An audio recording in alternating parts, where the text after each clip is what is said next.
Okay. It's been a while since I've streamed. I mean, well, I did stream yesterday, but I got a comment from Joseph Alter Cowie, who is a fairly long time subscriber. And he asked me a pretty simple question. He said, "Why do you keep spurging out about these guys? Why do I need to spurg out about Justin King, aka Bo the Fifth Column, or I don't know, Jason Unruh, or any of these type of folks, or Vosh even? What's going on, Rod Dog?" And I thought about it. And the thing is that there's no real complicated. I could try to make it complicated. The fact is that I normally would talk shit about videos anyway. It's just that I decided to pull out a microphone and to record it. That's the only difference. That's really the only difference. I wasn't trying to, you know, it's like I wish I could. And secretly, I'll be honest. I will try to be honest here, and that, ultimately, I wanted to, I thought that maybe I would, become a grifter or something like that. I realized that that's probably not going to happen. That time has passed, and ultimately, this is not, 2015, where I can, respond to some video and then Guten Abend, Ole, and then I could respond. What's going on, Uncle Ho? And then I could respond to videos. And I think somehow, oh, you're yeah, you are. Yep, you got the wrench, baby. Everybody should have a wrench, hopefully. I don't know if Joseph Alter Cowie does. I don't know. I'll probably give him one. Let me go ahead and do that right now while I'm thinking about it. But he does have a good point. Yeah, don't know why you spurg over this guy. And that's fair. He does have a fair point. And I'm trying to, I'm kind of, I'm trying and try to make a comparison. But the thing is, though, I've seen this complaint is that people are saying that BreadTube is dying. And it is just a giant grift where it's like, there's the standard videos that everybody makes where it's like, let me respond to a PragerU video. Let me respond to this video. And I think ultimately there is a lot of truth to that aspect. There's a lot of truth to that. And ultimately, even if you're on D Live, this and that, you're still responding to, regular videos. You're responding to YouTube videos as much as you try to, but it's easy content. It's a lazy hustle. It's easy to do that sort of thing, It's easy to do that. And, maybe what I'll do is I will try to, instead of doing that maybe I'll try to, yeah, it's dying, thank heavens. Yeah, at least that's what people like Peter Coffin are saying. Like I say, Peter Coffin, I have no respect for Peter Coffin in general. I saw that Jason Unruh was, trying to have some more respect for Peter Coffin. I think that's just, it's a bad move. You shouldn't, try to, yeah, BreadTube is a LARP. It is, yeah, BreadTube is going to be the bread, yeah, going into the bread line, yeah, inferior to the rice line, yeah, exactly. But I think, response videos are kind of what built the internet, in certain ways, or at least built YouTube. It's created many a career. Look at people like Vosh. I mean, yeah, Vosh, can talk highfalutinly, this and that, but ultimately, he's responded to so many videos, and he continues to do it. He does less of it now, but that's what he's built his career off of, is responding to videos, because ultimately, that's what other folks did. And I think, to a certain point, I've built myself off that as well. I ripped off his content, this and that, yeah. If it's Coffin saying that, then it must be false. Yeah, kind of agree. I think the problem is the quality of them. Same with the reaction videos. They were flooded with low quality ones, so everyone assumes they're all bad. Yeah. So I think, like I say, I think Alter Cowie, or Joseph Alter Cowie's comment does have truth to it. Honestly, I just wanted to talk shit. That's honestly what it was. And to a point, I'm going to sound more like an SJW here when I say it, but it's performative. It is. I do realize that. It's performative for me to be like, oh, well, look at this guy. Oh, let's talk about Bo the Fifth. Ultimately, is it going to change anything? No. but it makes people feel better to, to validate their opinion and everything else. So I do realize that, I do want to point that out. And honestly, it takes too much, it is lazy content, but this is even lazier. So why don't I just stick with lazier stuff and just and just ran into a microphone? It's easier, So I think Joseph Altercowie does have a point. I think that he just got tired of, the stuff. Yeah, Vosh would be shot by Lenin. Yeah. Even anarchists would have shot him. Yeah. And I think that there's more intelligent views out there. I'm not going to worry about this, Fei Hua. Okay. But yeah, I think that he does have a point, though. He does have a point when he says that sort of business where it's just like, oh, well,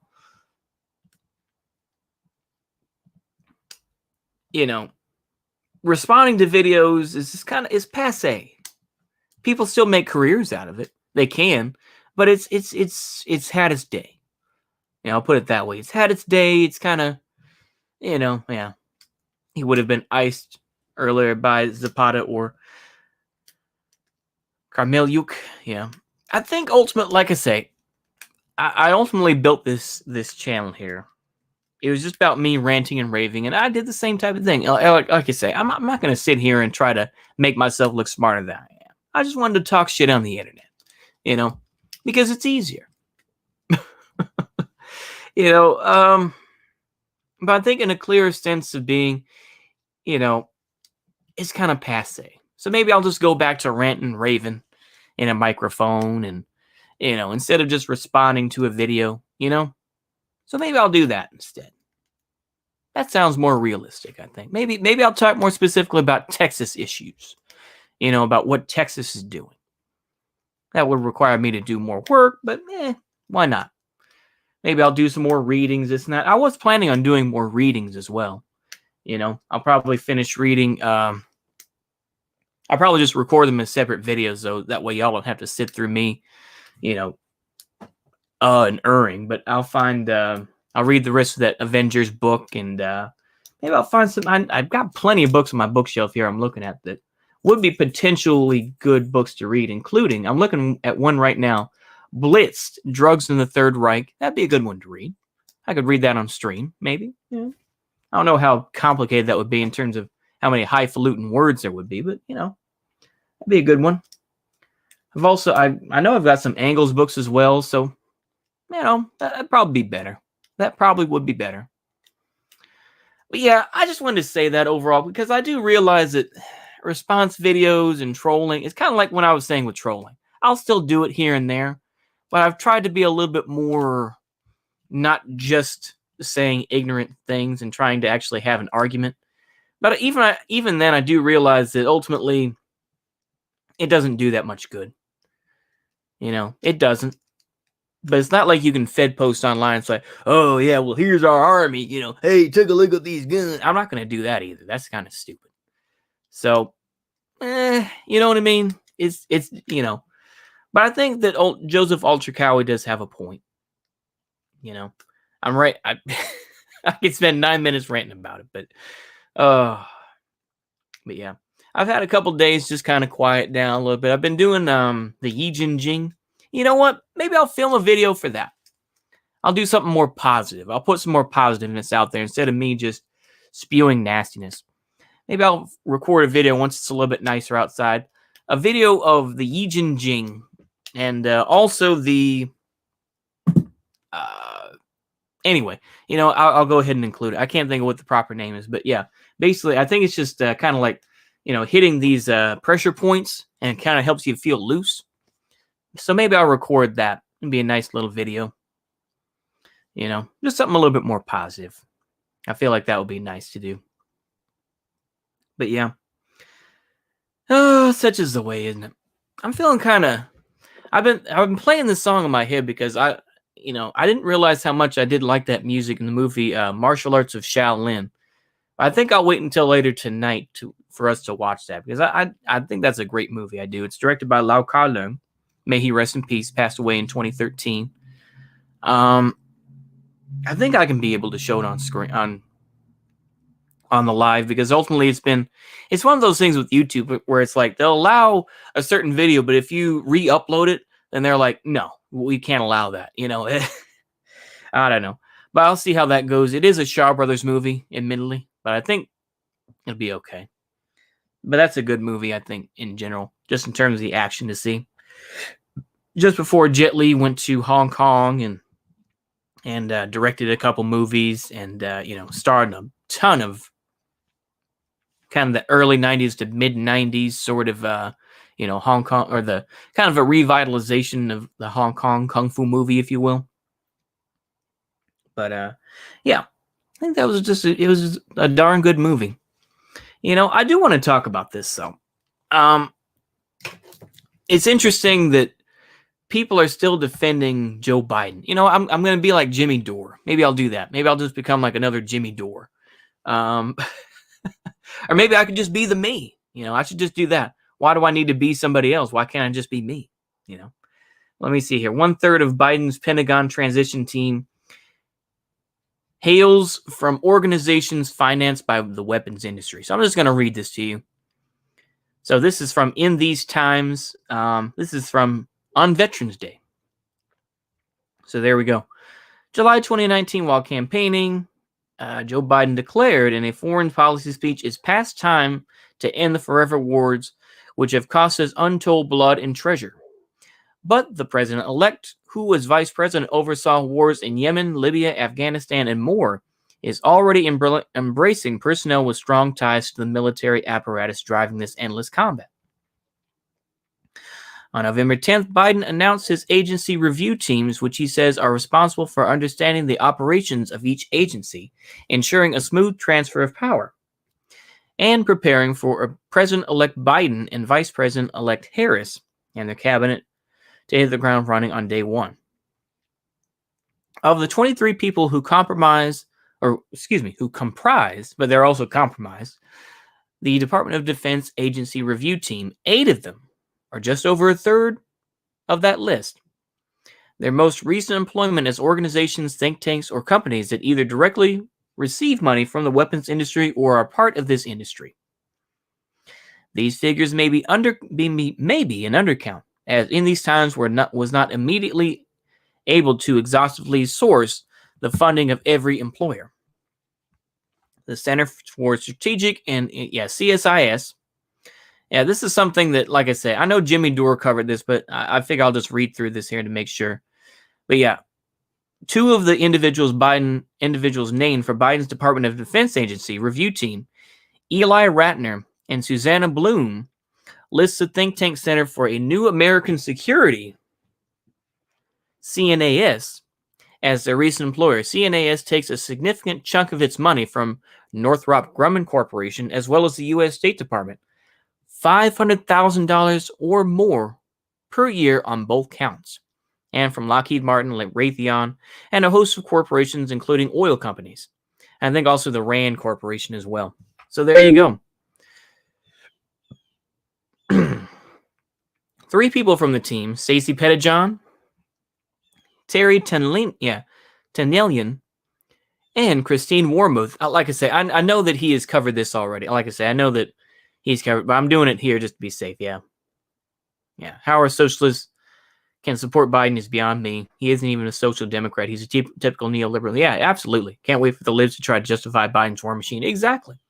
I asked him, it's like, Joe Biden is a kinder face for fascism. That's all he is. And you know what? I'm just going to go full on left wing here, I guess. But yeah, he is. Joe Biden is a nicer version of fascism. That's what he is. Joe Biden is, you judge them by what they've done. You can be mad at Donald Trump and say he's an idiot, this and that. I've moved on. I don't care about Donald Trump at this point. Let him fight and continue and cry and whine. He'll go back to Mar-a-Lago. He'll be fine. He'll be fine. I don't really care. What I will say, though, is Joe Biden is going to come in. Joe Biden has enthusiastically believed in cutting Social Security. He has enthusiastically, promoted, invading Serbia and destroying them on behalf of the Albanians. during the Yugoslav wars. This is no hero for anybody. And of course, lefties in general, and I say this loosely, from what I've seen, I don't know any in real life, to be honest with you, because I live in a mid-tier city that I don't see left-wing groups out, even on, a university campus. And even then, I'm in the business school. So, like I say, take it with a grain of salt what I say. But the thing is that you don't see too many lefties online who are talking about what Joe Biden is doing. Everyone's just celebrating, saying, we got rid of Trump. But it shows the idiocy of Americans. And once again, I've said this before and I'll say it again. Americans, we are idiots. We always say, well, we don't want to fall for campaign promises. And what do? Every 4 years for a presidential election, or every 2 years for a senatorial race, or, gubernatorial race, or whichever. We fall right in that trap. We fall for these campaign promises. Well, Biden's going to give money to small businesses. When? How? So I do say that as in America. We are idiots. We are morons. Ultimately, I hold the view that there are a few amount of, there are idiotic Americans, but I think there are Americans within that can rebuild, that can do their own thing, I think the knowledge is out there. Oh, geez. Talk amongst yourselves for a moment.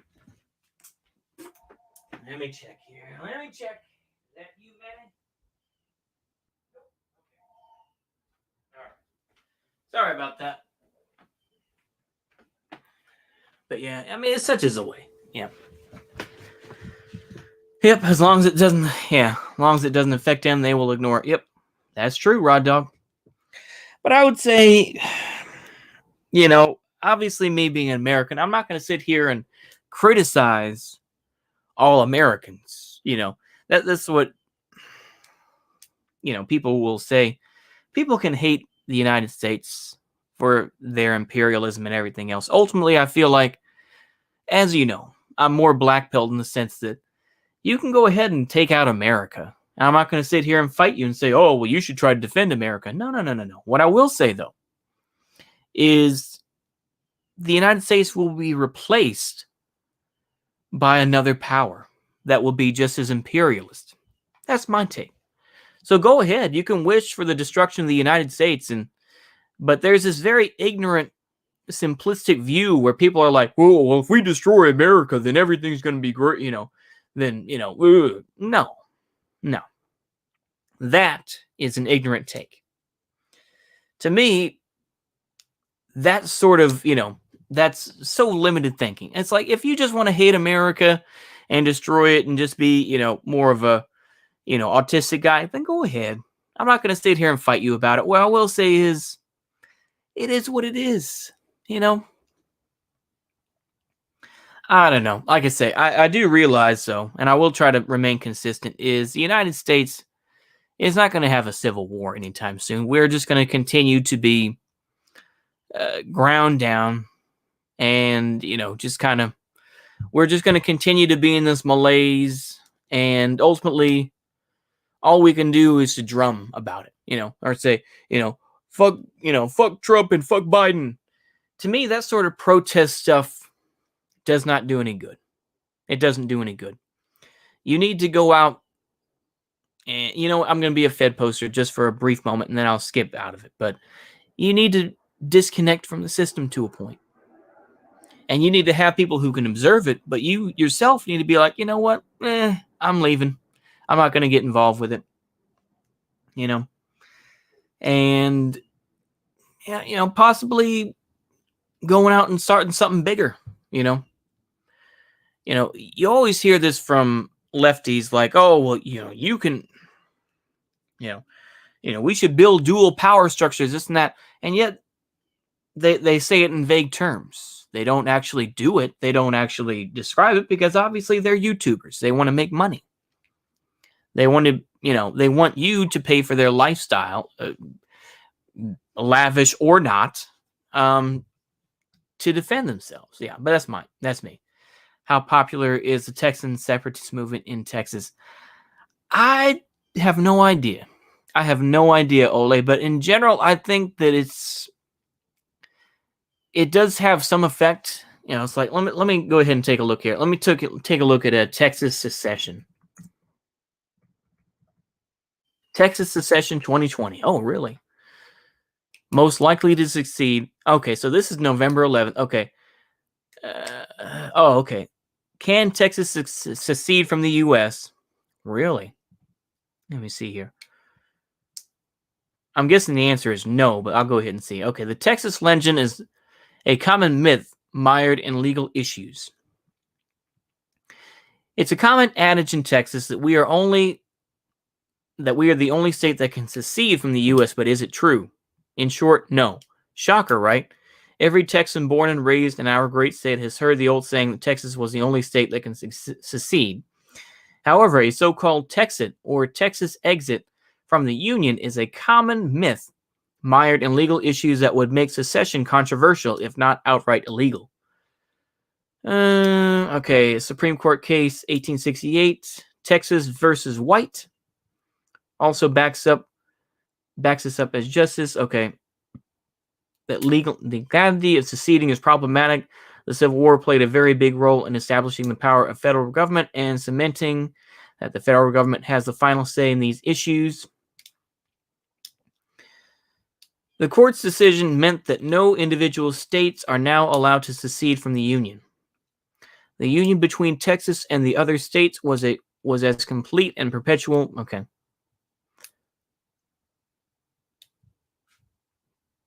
Want to really have your mind blown? Picking bluebonnets is not illegal. Okay. Yeah, this sounds like kind of a shit-lib sort of article, so I take it with a grain of salt. Going around that it's illegal to pick bluebonnets, the state flower, as anyone who has spent at least one spring season here has probably heard of it. There's actually no law that prohibits the picking of bluebonnets in Texas. Bluebonnets are the state flower of Texas, just to say. However, in certain areas, it may be illegal or dangerous. Also, it's important to be curious and take care of flowers so that all Texans can enjoy them. Now, I have seen this before that, sometimes you'll look at the side walls on overpasses and stuff, and they'll have bluebonnets on them. And a lot of the time, they'll send in the state to cut to cut the grass. And if they have bluebonnets in it, they don't cut it. So there is, like I say, it's a very difficult thing, where you shouldn't pick bluebonnets. Okay, take care of the flowers. Okay, that's just boring. Okay, but that's kind of Texas and Oklahoma, greater Texas, yeah. Like I said, I think with that's ironic that you say that Autarkic People's Republic. I think that there is a lot of difference between northern Texas versus southern Texas. And I say that in loose terms. Because for me, like I say, I live in northwest Texas. I'll put it that way. And there's a big difference between what goes on here versus how Dallas, Fort Worth, or Austin or Houston operate. It's a whole different type of thing. And obviously different climate and everything, or different temperaments. I'll put it that way. But in the Russian revolutions, random riots and protests don't make much difference. You need to organize a vanguard. Lenin realizes, by the Russian Revolution, half the Red Army fought in war, which isn't true for most Western leftists. It's ridiculous to think that a revolution can happen within Western left-wing types. That's true, though. That is true. That's why I've kind of, like I say, it's easy to sensationalize and be like, a revolution's going to happen. In reality, I know that's not going to happen. But I think, honestly, Texas and Oklahoma, or northern Texas and Oklahoma, probably have more connections than differences. I think, like I say, Houston and DFW and everything else like that. And I say DFW because, like, for people that live in Texas, and if you don't live in Dallas, Fort Worth, you see it all as one big thing. You do. Especially amongst the boomer types. It's all one thing. You can talk to me about Flower Mound. You can talk to me about Louisville. You can talk to me about whichever, little suburb of, I think those are suburbs of Dallas more specifically, but it's like, to most people, they're like, it's all the same thing. That's how we view it, Any law that the city of Dallas makes, I imagine, doesn't get much pushback from Louisville in general, But yeah, it's one of those things. I don't know, but yeah, what's going on, Cornholio fan? What's going on? We're just kind of shooting the shit a little bit. We're talking about, basically our response videos, passe. That's kind of where we started, and then we started talking about Texas and everything else. But yeah, Hillary Clinton is being possibly picked by Biden to be U.S. ambassador. Oh, lovely. Yeah. That's a bit of lovely, isn't it? Let me go ahead and, yeah.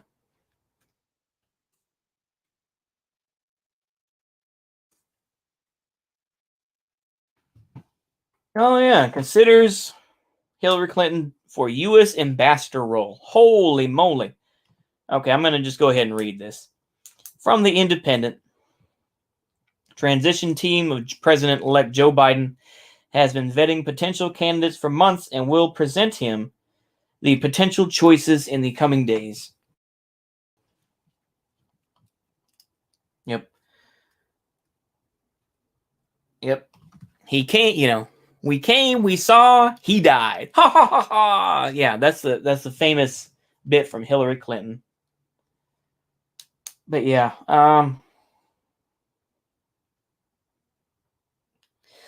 has already begun assembling his coronavirus task force. In the coming months, will need to choose members of his cabinet.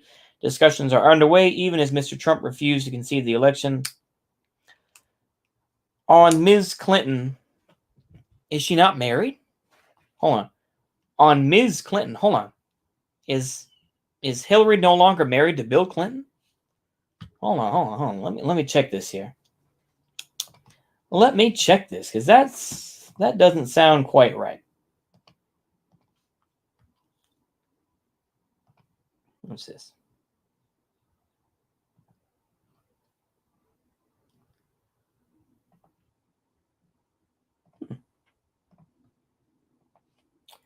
Let me check this here. Yeah, that's crazy. Yeah. Biden is for harm reduction. He's not even in office yet, and he's got Gaddafi's murder. Yeah. You want me to keep shitting on Bo the fifth column? Okay. I'll do it once in a while. How about I'll do that. I'll try to space it out a little bit more. But I was trying to be nice to Joseph Alger Cowie, because I know that he's kind of burnt out by all this sort of reactionary. I mean, kind of just responding to it. So I do appreciate it. So I'll try to space it out. How about I do that? I'm trying to be a centrist here, but I'll try to do more of this ranting and raving because it's easier.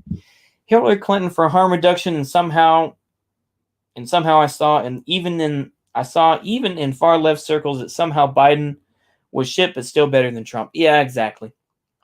Like I say that, maybe Jason Unruh has a point, but I don't think he has, realistic ideas where he's like, oh, well, the third world, is going to have revolution, and somehow the third world is going to fight back. It's like, I don't know. I think if the first world, if you want to put it that way, really had the cojones, they would just start, beating the hell out of folks, and everything else. But yeah. That's my take on it. Yeah.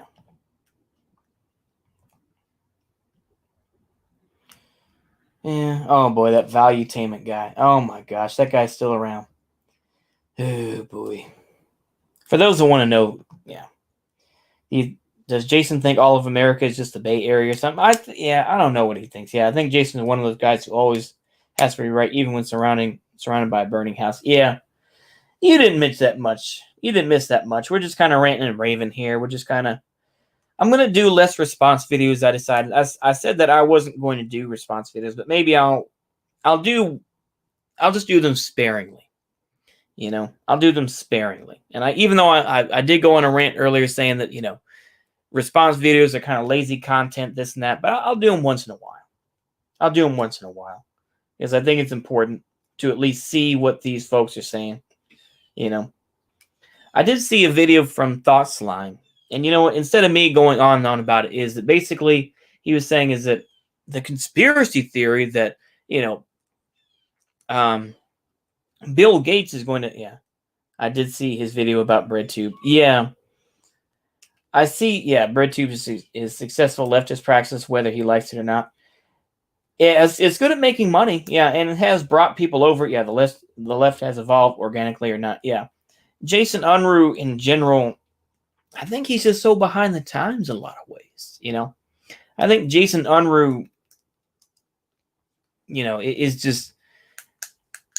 is one of these guys. I think that as much as I think that he claims to be a third worldist. I think because he doesn't want to get involved in what goes on in the first world, and because that his fat ass is not going to go over to the Philippines. And it's funny that he calls himself a third worldist because ultimately, he doesn't agree with the Filipino Maoists, as far as I know. He doesn't agree with them. He says that they're not getting enough people, that they're, that they need to, or that they're going into the cities too much or something. I don't know what the hell it is, but it's like, he doesn't even like them. So it's like, yeah, it's just very weird, I think. But people have made money.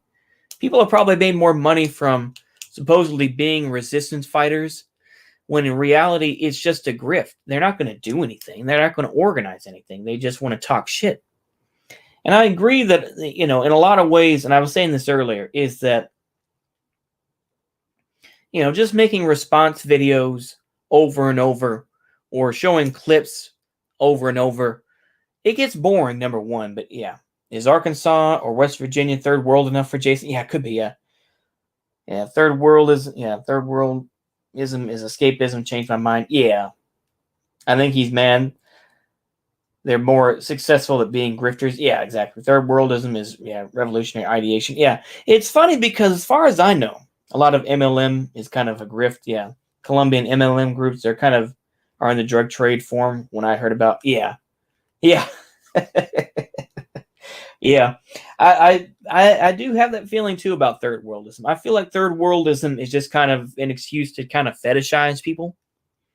Dang, I've listened to too much leftist content. Now I'm sounding like more and more. But it's like, I do think that's the truth, though. It's just about fetishism, and it's just about, well, we need to support these folks, and it's like, ultimately, it's like, well, we're going to support this obscure group in Palestine, but we're not going to like Hezbollah. We don't like them. We don't like Hamas because they're too reactionary, Yeah. Yeah, I do agree, though. As far as I know, third worldism comes from, last I heard, Shining Path is nothing more than a PMC that guards cocoa fields. Oh, really? Yeah. I guess it's, better than killing feminists that they did before, It's always interesting how Maoists and everything else, I'll see Black Red Guard, of course, do another LARP video, it's so ridiculous, of course. But yeah, I don't know. It's wild to think about. PFLP better than Hamas? Yeah, okay. All right. Yeah. Third worldism has a lot of connection to settlers. Yeah, settlers is trash. It really is. Because like I say, the thing is that, the settlers did ruin a generation of POC leftists, if you will. Because Settlers is a book that was hugely skewered by the left when it came out, I think in 1985. But even so, is that Jay Sakai himself changed a lot of his views. He changed a lot of his, he switched it up completely. But of course, people are still like, oh, well, Settlers is a valuable book.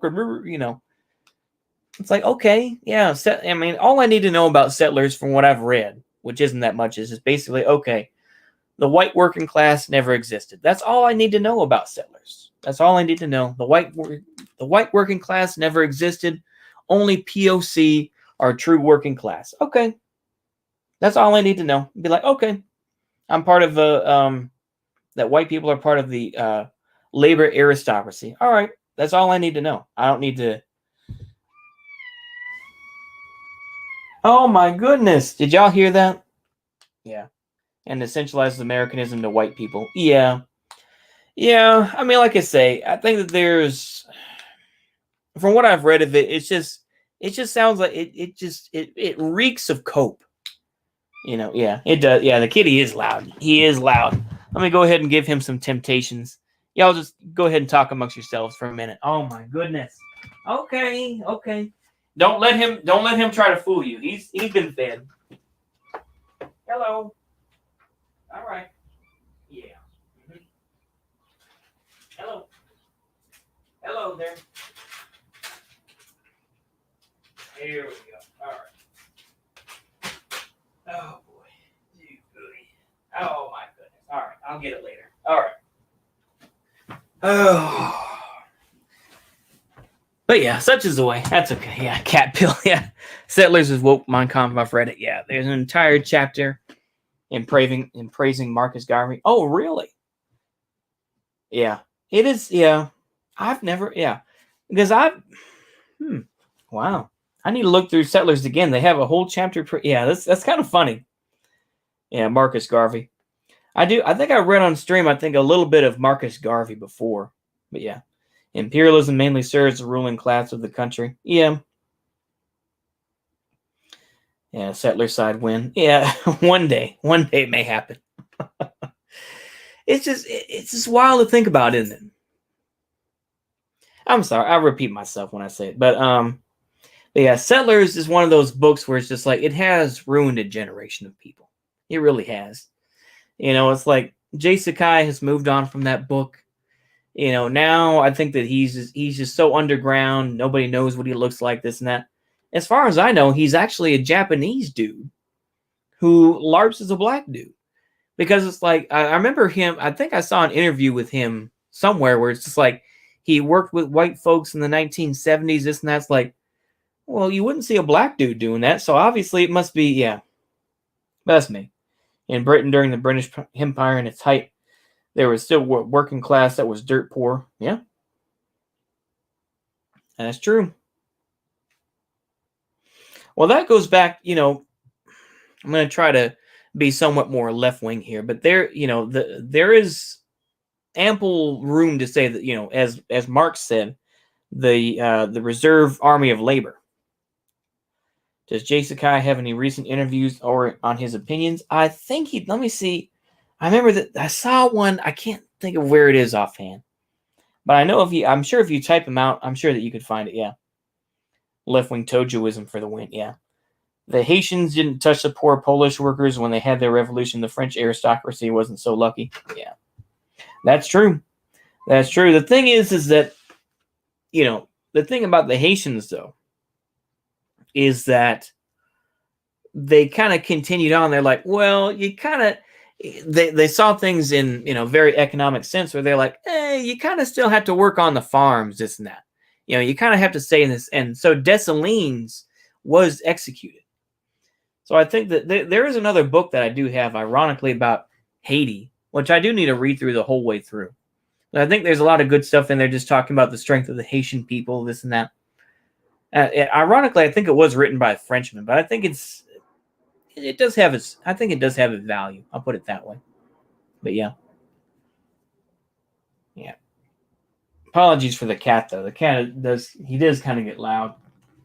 And he just wants attention, I imagine. Hello. But yeah, that's all I can really say. It's just wild to think about. A lot of stuff has happened. A lot of stuff will continue to happen. In terms of Joe Biden and in terms of, where BreadTube is going. I think in general, apart from the big ones, I think that the amount of folks that are on BreadTube, I think, has kind of lessened. Post video of your cat. I do have a video of one of my cats, but maybe I'll show a little bit of it. Yeah, I'll show a little video of it. I'll record in my phone or something. All right. Hey, yeah, I think I said my piece. Really, I mean, I always get to that point where it's just like burnt myself out. Like I say, we're gonna watch Martial Arts of Shaolin later tonight. Hopefully, it's a great movie, at least in my view. Yeah. Are you still thinking the U.S. will collapse? Not right away, but I do think that something will happen. And I'll be more specific. I think that in general, I think Joe Biden is going to give lip service to certain ideas. But yeah, if the workout motivation watch Thought Slime, you will never ever want to be that feminine. That's true. I just watched a Thought Slime video today. Yeah, I watched it today where he was talking about conspiracy theories, this and that, and it was very, very much a backhanded compliment to conspiracy theories. He's like, well, I don't think they're dumb. And it's like, to a point, I agree with him, but I think that it was very patronizing, to say the least. But, you know, he kind of represents the Western left, where it's just like, oh, well, there's nothing that goes on behind 9/11. You know, there's no stories behind it. We just need to get rid of capitalism. And it's like, if you don't criticize the things that help keep this system alive, then what are you even doing? You know what I'm saying? But that's Thought Slime for you. He's trying to make himself, you know, he has nowhere else to go, so he's just like, well, I'm gonna make a career out of this. You know, same thing with people like Vosh. They've made this into a career. Yeah. Yeah, Bizo, ass nipper. He is. Yeah, he is. How did the left go from Mao Zedong to Thought Slime? Well, some of it has to do with the CIA and others getting involved, and to a point, you know, what people like Caleb Maupin would say, the synthetic left. But I think it also has to do with, it went from being about strength and openness to weakness and subversion. Yeah, it's true. It is true. I think that once again, you get all this sexual stuff. I'm gonna sound like a boomer here, but you get all this NB type stuff. You get all the tranny stuff, and you get all that thrown in there. You get all the feminist stuff thrown in, and you're just like, oh, you know, it just knows how to alienate people. The left is great at alienating the ordinary worker. And they basically just, you know, in a lot of ways, they like to shame them. And I think, yeah, there are people like Matt Taibbi or people like Jimmy Dore to a point who try to have that more. And I know people are going to be like, oh, how dare you say that? You know, Jimmy Dore is a reactionary. Oh, he supported Donald Trump. But I think in general is that, you know, Jimmy Dore at least is addressing these issues as opposed to some of the other folks, you know. Yeah, Thought Slime doesn't seem too mean-spirited, though, unlike Fosh. That is true.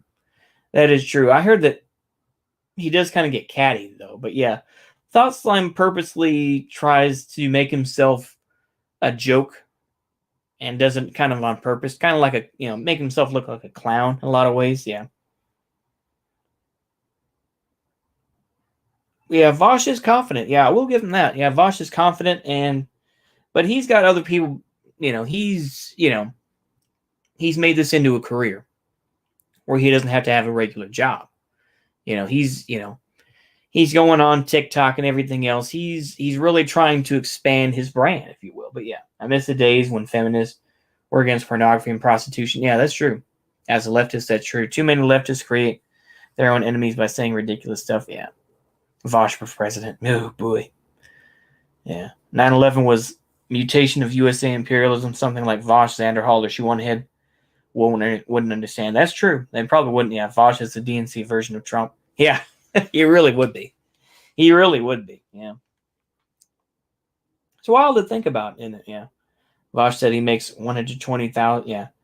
140K a year. Damn. Yeah, exactly. Exactly. It's a good grift. It's a good grift. If you think that Vosh isn't a grifter and you think that people like,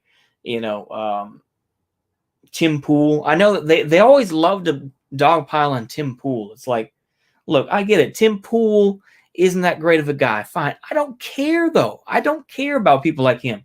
He's smart enough not to go on the streets. Tim Pool doesn't do, on the street reporting anymore. He doesn't. He's got a nice little place. He's got a nice little recording studio. He had Alex Jones on just last night.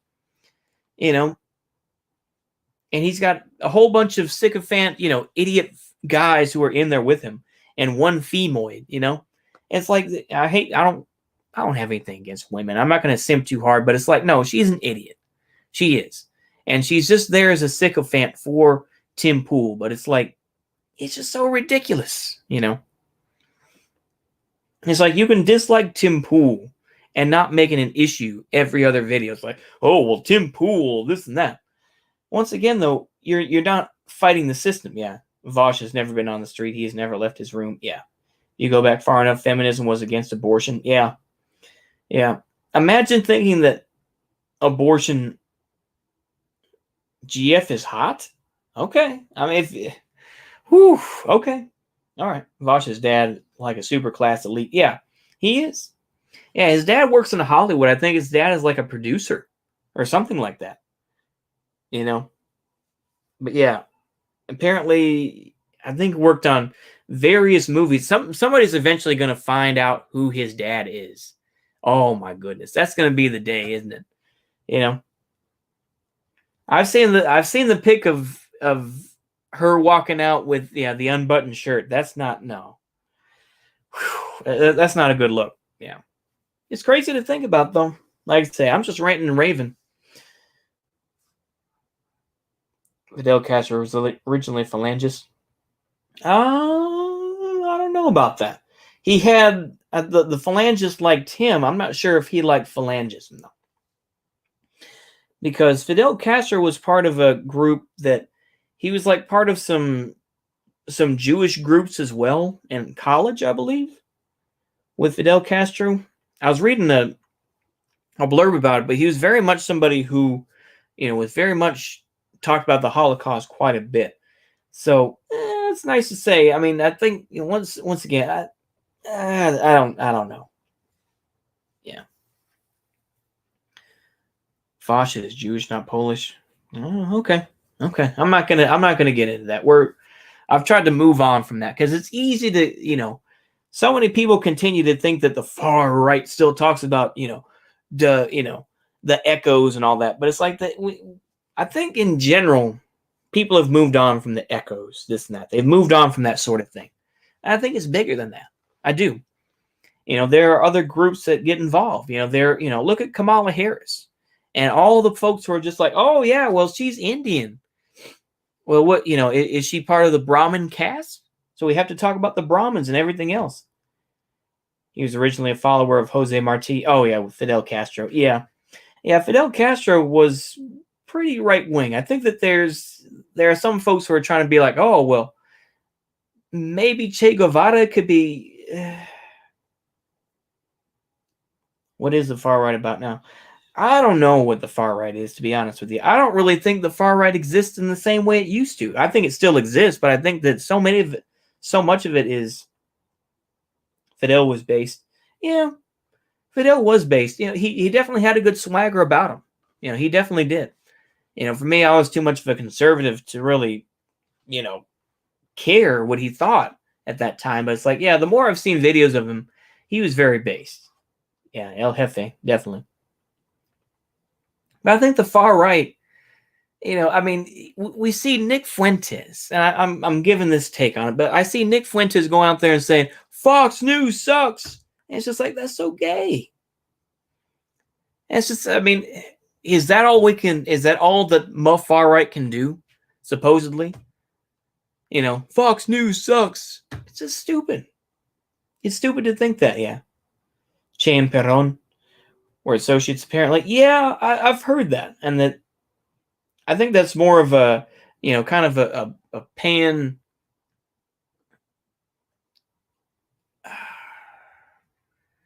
I'm going to say pan-Hispanic movement. I could be wrong, or more of a, pan-Hispanic movement, I think is appropriate, yeah. Yeah. Che did hate homosexuals, yeah. And then, of course, Fidel was like, well, we're sorry what happened to the homosexuals, But he had to play it off. And, of course, like I say, lefties in the United States, of course, they love to say, oh, well, the LGBTQ have great rights in, Cuba. I imagine, though, is that in general, I think that they'd be very quick to put the hammer down if they had to, Trading with NATO members and the Soviets, yeah. Like I say, and it's the same type of thing. I mean, imagine if, even with Cuba as well, with what's his name, they could, if they did Bitcoin, imagine if Cuba did Bitcoin, nationally speaking, if everyone had a Bitcoin account or something like that, imagine all the people that would be ringing like, ugh! Yeah, Fidel had to trade. Look at Hoja. Yep, people do what they have to do to make trade. They do. That's why I'm not some orthodox Marxist. Like, I can believe certain aspects of Marx and certain aspects of what Lenin said, but I think you can't be a strict sort of guy. It's like people, is that countries do what they have to do, and they got to make trade. Not everywhere in the world is going to have the same resources. It's just not that way. Yeah. That's just my take on it. Yeah. What would happen if Castro became president of the USA? I don't know. Yeah, he would turn USA into Nas Bowl. Yeah, he probably would. He probably would. I don't know. It's wild to think about. It's wild to think about, isn't it? It is. People overrate Yugoslavia. Yeah, I agree. Yeah. Yugoslavia, meh. That's all I have to say to it. Meh. Ted Cruz, a secret Cuban agent. Yeah, right. Cute. Ted Cruz. Oh, boy. Since they were forced to give a lot of benefits, unemployment was a huge problem. Yeah. That's true.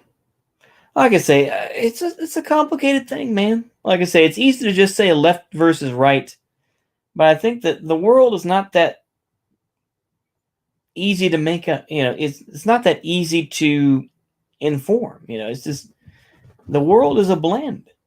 That there are some things that may be right wing and authoritarian, and there are others that are like, yeah, we're going to do this. The world is not. It's there's a vast world of gray out there, and I think that more often than not, it's easy to fall into the traps. I'll put it that way. But yeah.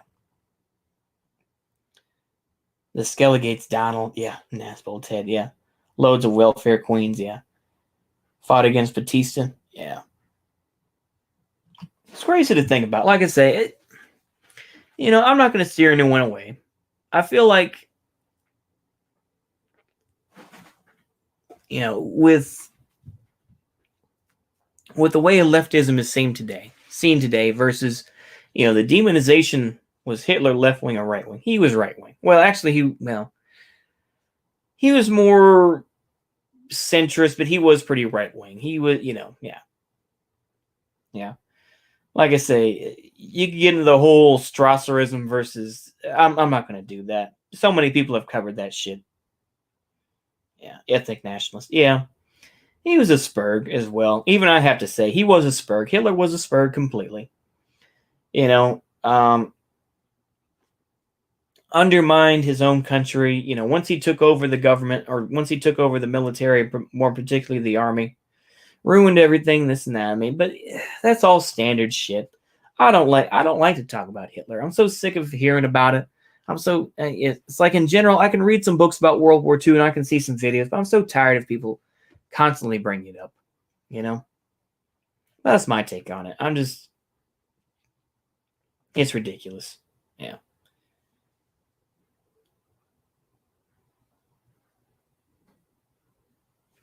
But that's all I really have to, I think it's easy to say, oh, well, we're going to have a true socialist country and all this. Proves there is no right and left. Yeah, that's true. Well, like I said, you get into third positionism, this and that. I'm not gonna. It's complicated, just like anything. It's complicated. It's a complicated thing. It's a weird thing to say. Yeah, Julie just made a video. Yep, I'm gonna take a look at that video. I do have it here. Y'all want to watch? Well, what's going on? Y'all want to watch it? Y'all want to watch the new Julie video? I got it here. I'm looking at it. Y'all want me to show it? I'll just press 1 if you want to watch the Julie video, or press 2 if no. And I'm not even going to respond to it. We're just going to watch it straight. I'll give y'all a minute to get everything. Yes? Okay. All right. Let me go ahead and get my old headphones out here and I'll plug them in. Okay. That sounds good. We'll watch the Julie video then. Let's go ahead. It's 34 minutes, so we'll go ahead and so just strap in, folks. We'll go ahead and get this on done here. All right.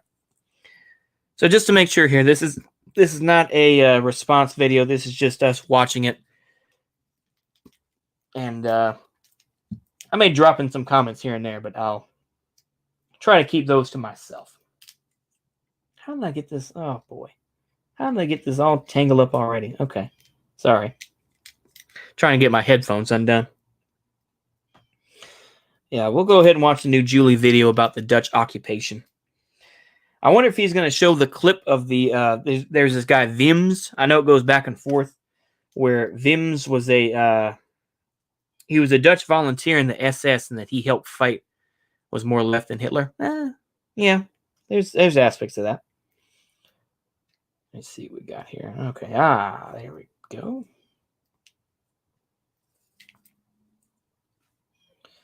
Don't worry, we're gonna watch it. Let me just yep, poopy. There we go. All right, so I'll do that. That way they don't get tangled up again. Plug it in here. There it is. There we go. All right, give me a moment there. Let's go ahead and get to it. Ooh. Okay.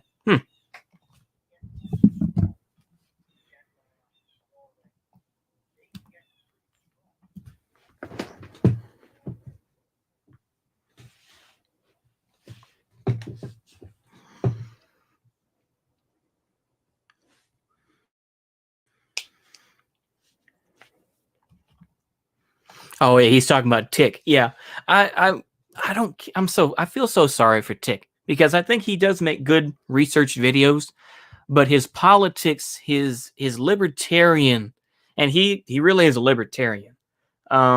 His libertarian takes have ruined his objectivity. It's unfortunate, but yeah.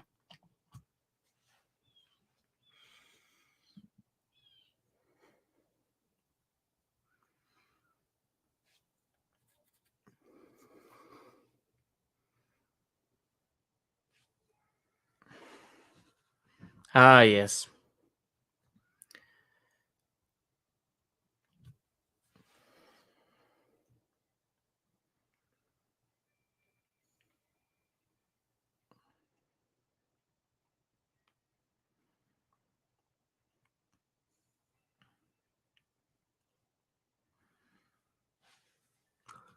Who did the music? Did what's his name do music? Oh, Anglo Dangus. Oh, okay. Oh, really? Is he? Hold on. I'm sorry. I'm just kind of look at this. Oh, he's Dutch. I thought he lived in France. Oh, dadgum. Okay. Oh, okay. Huh. That's fascinating. I had no idea. I'll check that later. Huh. Oh, Twist is still around. Oh, okay. I know that Twist has kind of been on the DL, but yeah. Below the fifth column. Okay. I'll watch that later. Don't worry, I'm not going to make y'all watch that. I'm going to try to do less response videos. All right. Let's go ahead and get into it. Here we go.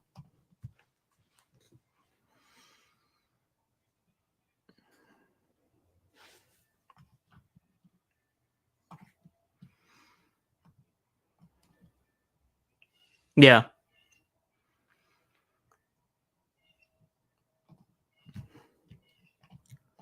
Okay, sorry.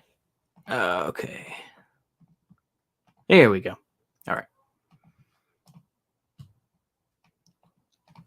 They can get recruits from Denmark, Norway, even Holland, which they considered to be part of the Reich. Holland's economic border was actually abolished and was reinstated in 1944 when everything was collapsing, because they thought that the Netherlands was, for some reason, close to the Nordic race, or was perhaps part of the Nordic race, but the Belgians weren't. They were more French. Yeah, I don't know. Anyway, so that's how they do it. The good old Mike Ma clip, huh?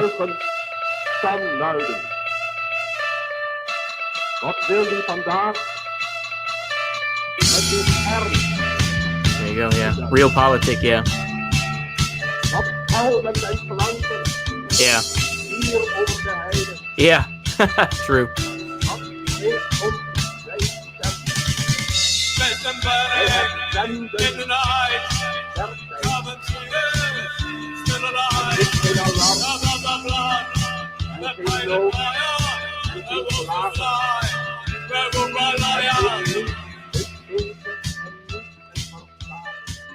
That's a vibe, though, isn't it? That music. Carl Schmitt called Germany during the Second World War the most political state in modern history. He wasn't referring to an idea of indoctrination or brutality, but to the idea that German politics and society was constructed with the constant presence of an enemy in mind. The enemy is the political reality, but ideologues construct pragmatism around, which makes the question of what a state considers quote-unquote friend even more interesting.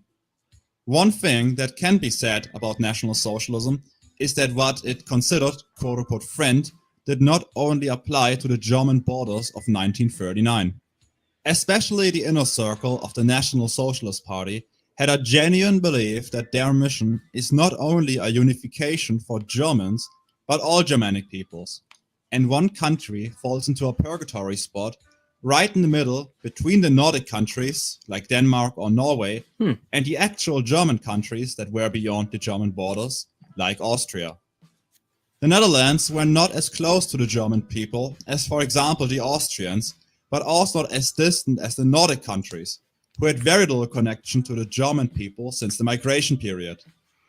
The Dutch split off the German identity is quite recent, and in Hitler's opinion, only as recent as the 30 Years' War in the 17th century. Therefore, they were not seen as a fully hostile people in the eyes of the leadership, and their ideology started influencing their methods of occupation. From an ideological perspective, this makes sense.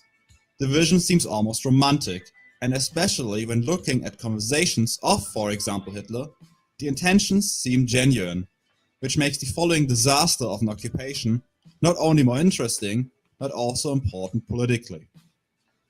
The Dutch occupation represents how praxis can be tainted by ideology, while at the same time showing how the masses politically are not some autonomous force that can simply be moved I've got so many books on Carl Schmitt I have to read eventually as well, but maybe I'll read one of the shorter ones. I've got one on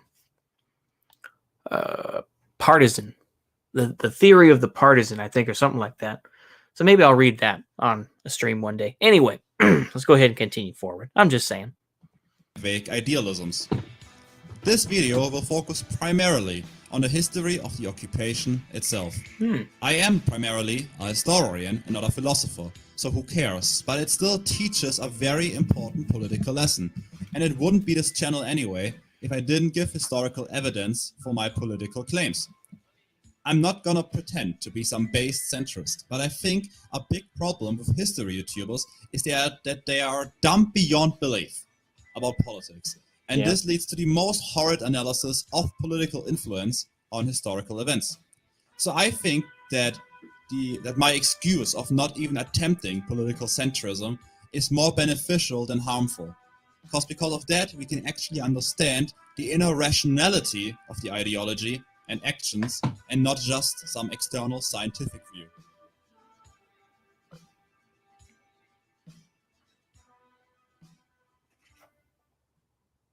The myth of the ideological pure Wehrmacht is often used as a tool of political escapism, but in the build-up of the occupation of the Netherlands, this dualism is very much the case.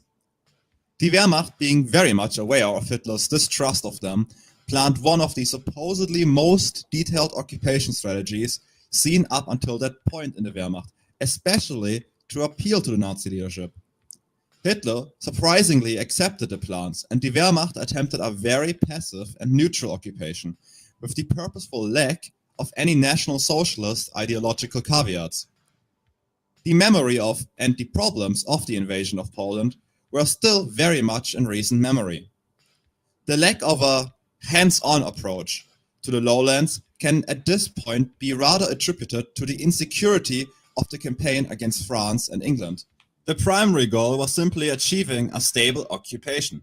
In the last of the Sonderbestimmungen, signed on the 22nd of February, it is purposefully said that an attempt at pursuing the racial question and hurting the Jewish population is forbidden.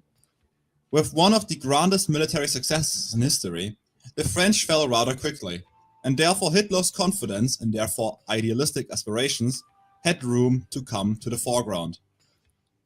The strictly military occupation that was planned in thorough detail and then was quickly overthrown for a Reichskommissariat led by the Austrian National Socialists Autor says in quote, "The Austrian National Socialists already learned the basic bureaucracy skills needed for the Reichskommissariat." Interesting with the ink fart. Just as a side note, he blew himself up with a grenade so that he wasn't caught by the Allies. Just saying. By helping the Reichskommissariat in Poland under Dr. Hans Frank. He constantly affirmed to Himmler and other National Socialists how he seeks for a more active position, even going as far as to request combat positions, even though he had a broken leg from his wounds in World War I. But he had very little connections to the Netherlands at all. But this is not why Hitler chose him, but because, in Hitler's perspective, the Dutch are ethnically speaking not much further distant from Germans and than Austrians. Inquart joined the National Socialist Party in Austria and helped to heavily construct the successful Anschluss in Austria into Germany. Therefore, from Hitler's perspective, already having experience with integrating a Germanic ethnicity into the Reich. Inquart himself was quite surprised to be deployed to the Netherlands, and with short time given, he was only allowed to bring 2 of his Austrian compatriots along to Berlin to meet with Hitler. After dinner, in typical Hitler mannerisms, Hitler gave Inquart and his party a personal 2-hour-long history lesson. He goes into detail how the Dutch are not like the Scandinavians, but only recently split off the German path.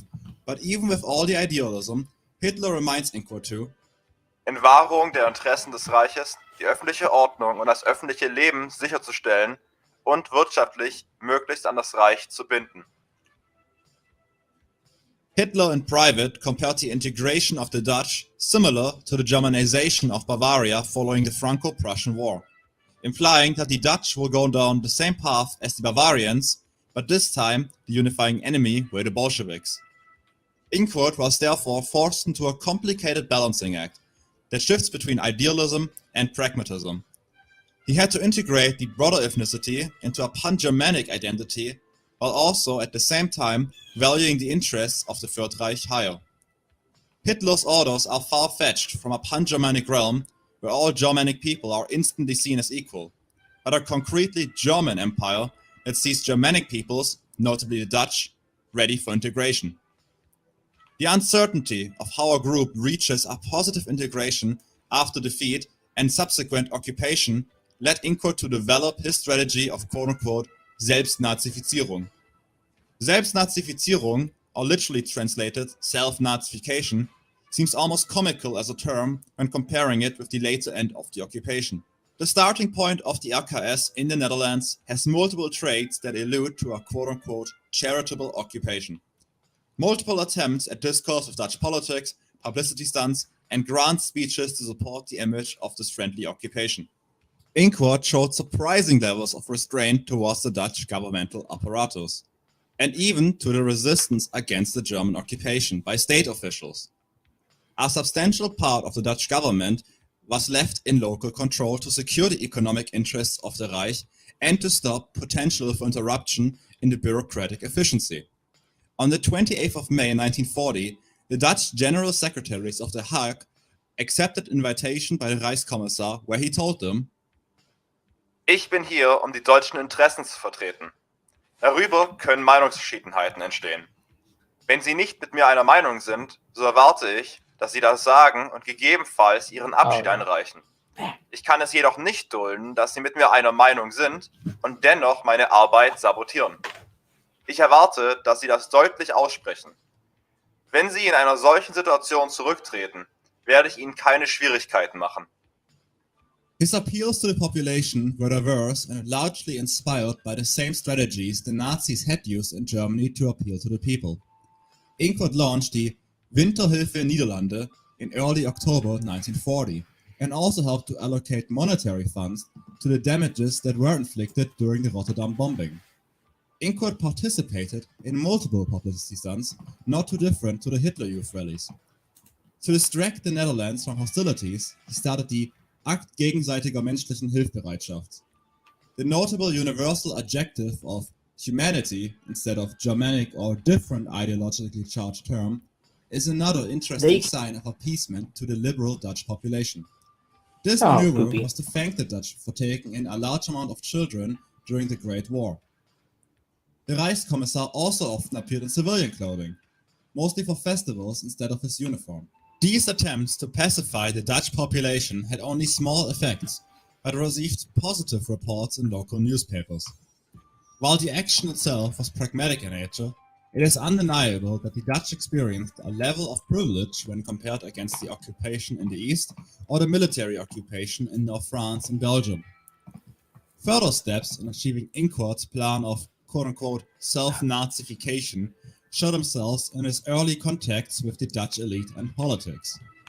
Dutch politics at the time were largely constructed out of the idea that the nation is constituted by diverse pillars of society. Despite this What's being going on, alien to Kaz? the Nazi ideology, it did not stop Inquart from attempting a conversation with the conservative and elite to win them over for his cause. Mid-June 1940, he invited the leaders of the Anti-Revolutionäre Partei for talks. During this time, the Dutch political parties were already active again, and with no repercussions for any, besides the hardline communists, also began working on a united national front to defend the Dutch interests during the occupation. The idealism of the Nazi ideology shows itself again in the way Inquart approached this. In theory, harmful to the German interests, political bloc. He believed that these political parties would come to realize that through minor political adjustments, a connection to Germany was in their interest. The Dutch National Committee fell apart rather quickly because of the lack of unity, especially around the question of the royalty. The royalty stood for the government before the invasion, and as nice as Inquart tried to be, that's where he drew the line. I'm trying to think of who was the guy, who was the front man for the group. I'm trying to think of the puppet leader of the Dutch at that point. I can't think. Anton Mussert. That's it.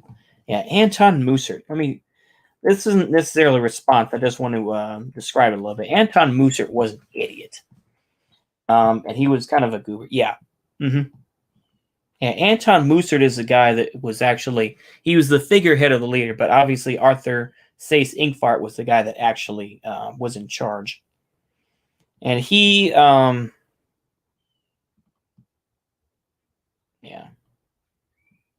he was a dodo. But yeah, Anton Mussert is the guy that was actually in charge. Or excuse me, yeah. But yeah, Arthur Seyss-Inquart, if I'm thinking correctly, yeah. Oh, 1940. Oh!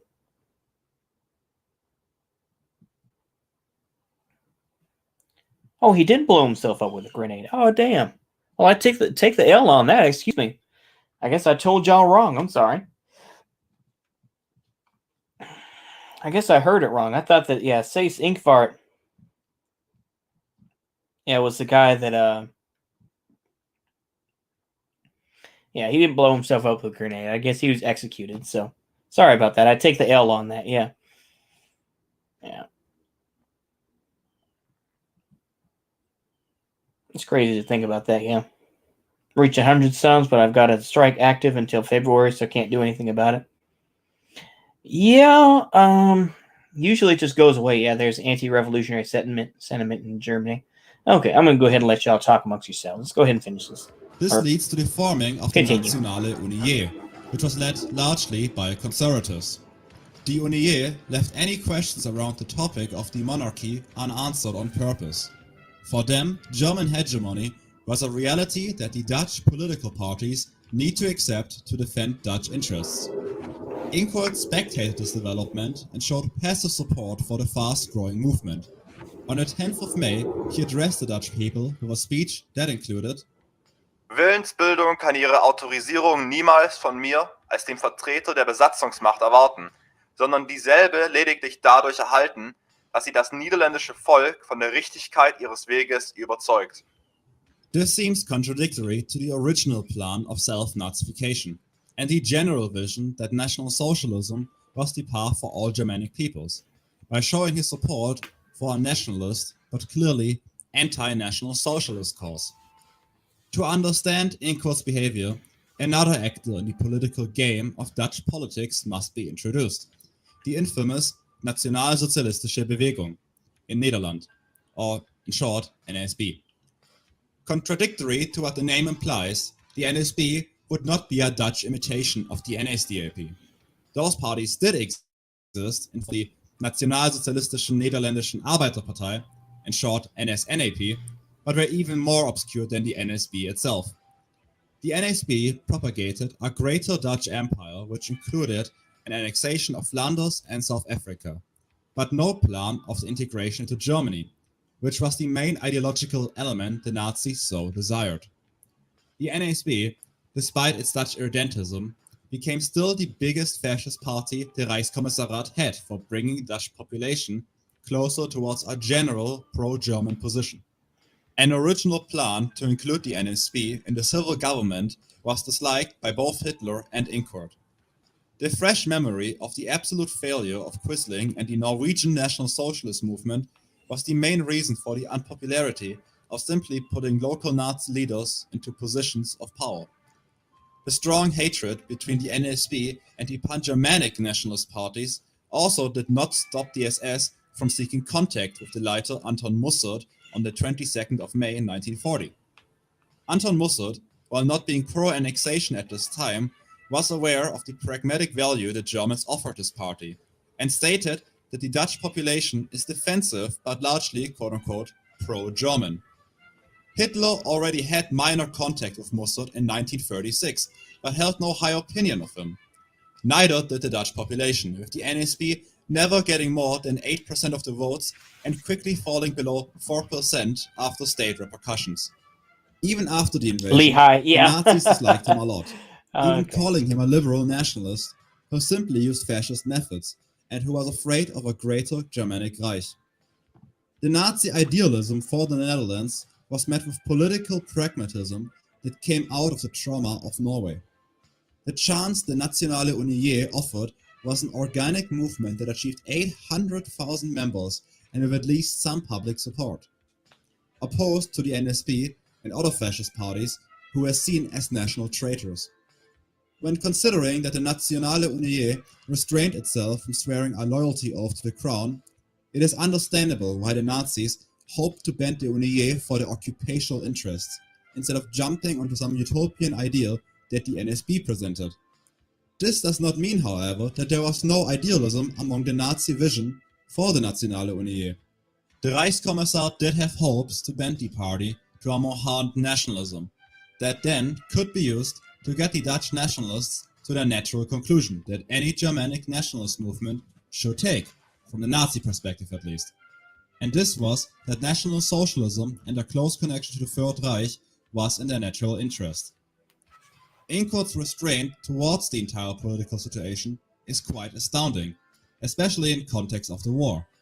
These first foundations of this occupation seems like an optimistic glance at this charitable occupation, but the first cracks in this idealism started to show shortly after the Nationale Unie began to gain traction and the Dutch dared themselves to represent even the slightest amount of sovereign pride.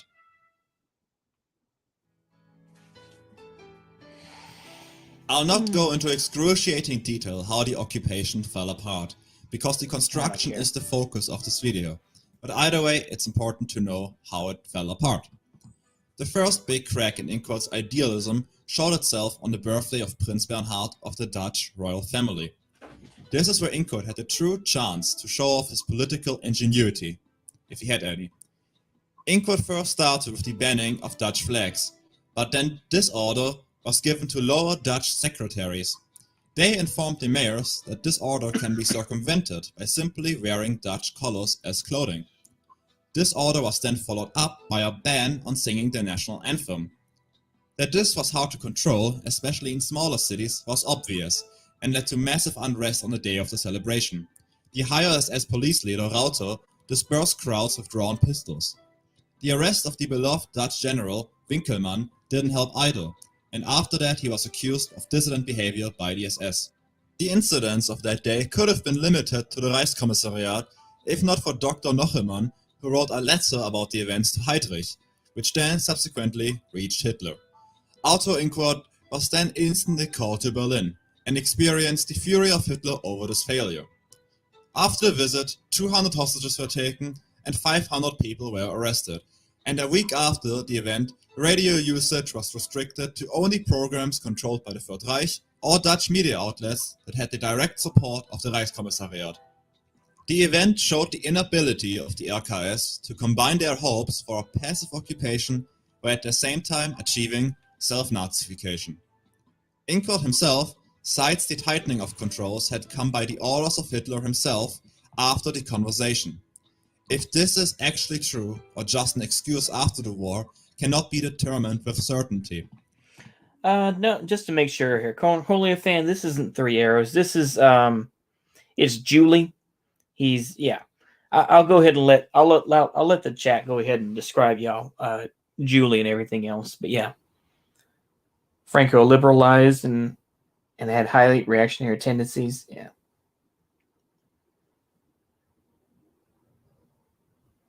But yeah, that's who that. But yeah, it's not. Yeah, Franco LARP is a phalangist, so he can take power. He didn't care about the movement and just wanted to preserve the Catholic Church and seize power. Yeah, I'll agree with you. I'll agree with you on that. Like I say, I know that we had the Spurg out before, but yeah, I'll agree with you on that Gukarin thing. No. Yeah. I'll go ahead and let the chat. I'll go ahead and let y'all continue on now. Yeah, I don't know. Most Zoomers are Maoists nowadays. Yeah. And it's not even real Maoism. It's just, yeah, it's their version of Maoism. But yeah. Anyway, let's go ahead and finish this up. What can be determined is that this marks the end of Inkwardt's personal idealism. Hitler, on purpose or by accident, forced Inkwardt to slowly shift away from the original positivism. By 1940, the NSB became the only legal party. This gave leader Mussert hope for more integrated political power, but the fact that he still was disliked by everyone in Nazi leadership remained. This also gave the paramilitary wing, named the Wehrabteilung, more confidence, which then led to street brawls with one death of the NSB. This brawl happened with Jewish inhabitants of Amsterdam. Therefore, the SS intervened.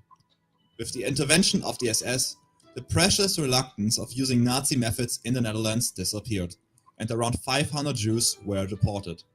The following February strikes marked the final breaking point for Inkwardt.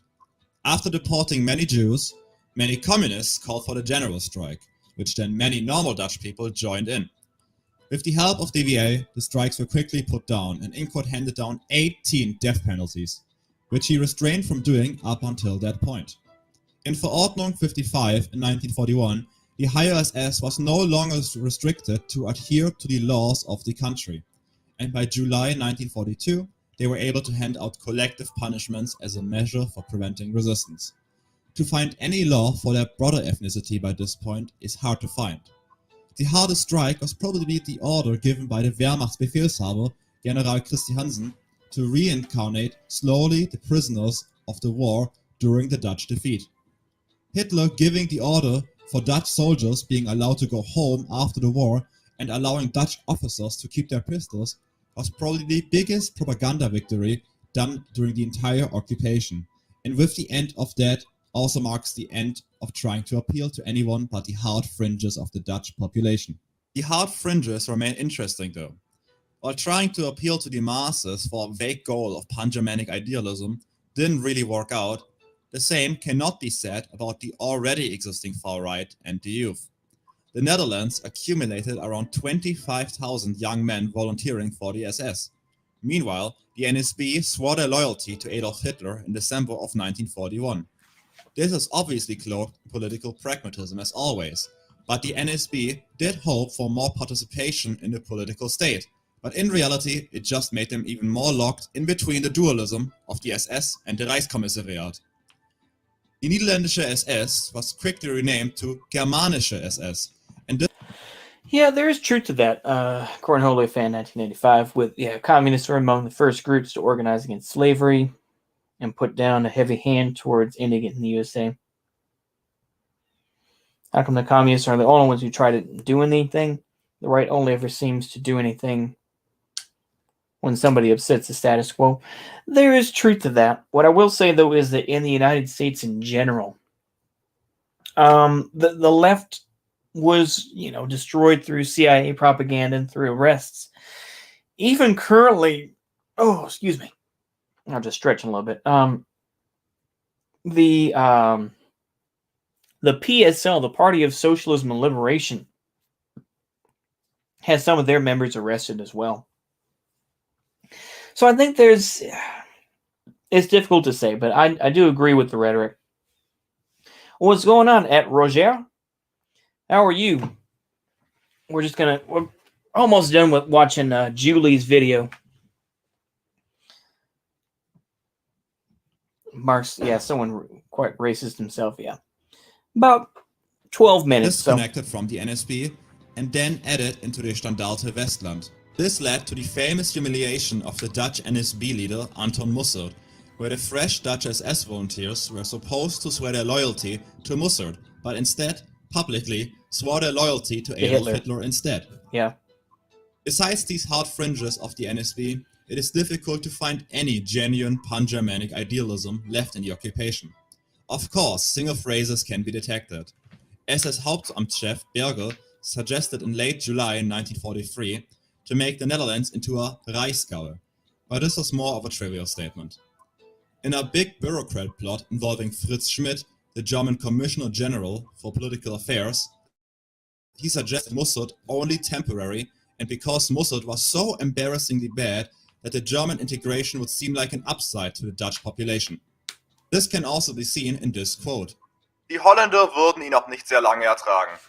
Schmidt ist der Ansicht, dass einige Jahre Herrschaft genügen würden, den Holländern zu zeigen, dass der direkte Anschluss an Deutschland das kleinere Übel sei.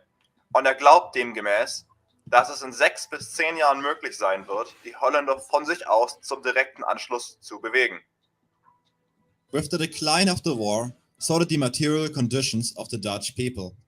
In one day, 55,000 working-age men were deported in a single day. Food shortages also became more obvious.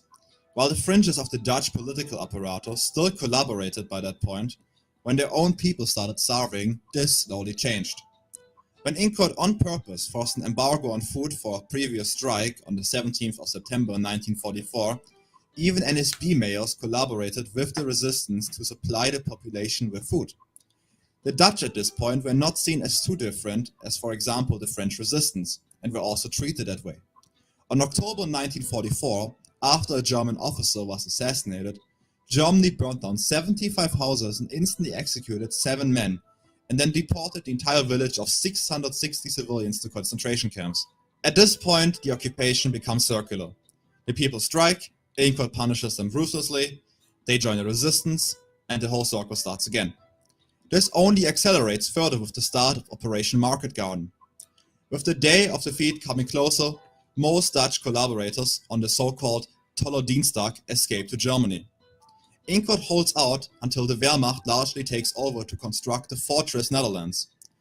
The plans to fully flood the Netherlands were never fully conceptualized, and Incourt defends himself later in Nuremberg that he tried to prevent the Wehrmacht from going full scorched earth policy. Nonetheless, certainly not the ideal way for things to go, at least from the German perspective.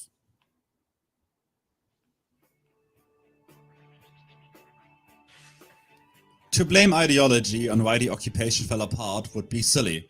The occupation fell apart because the war fell apart, and that was primarily because of strategical issues. Ideology matters quite little in context on how you supply fuel to your tanks. But what... He's got a point.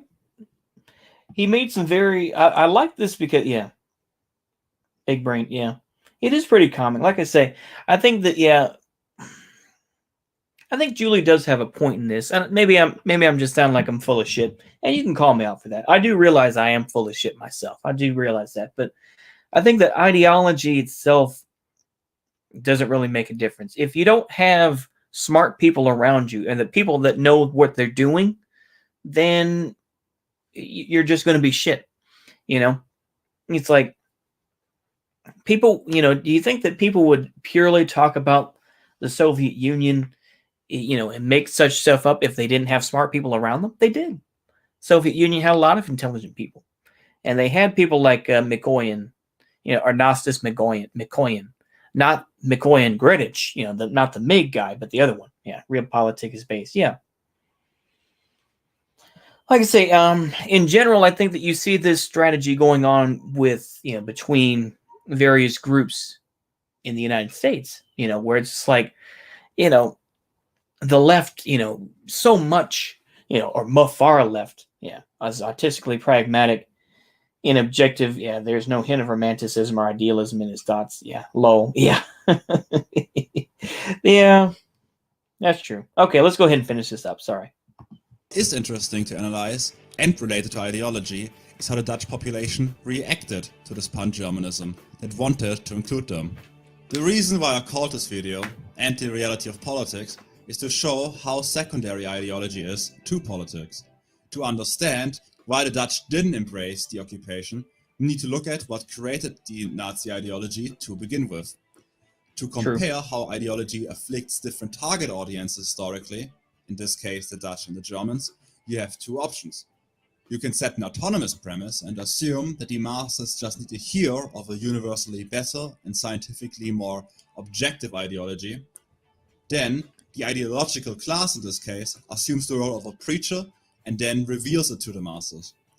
This very populist idea that a good ideology's only obstacle is that the people don't know about it.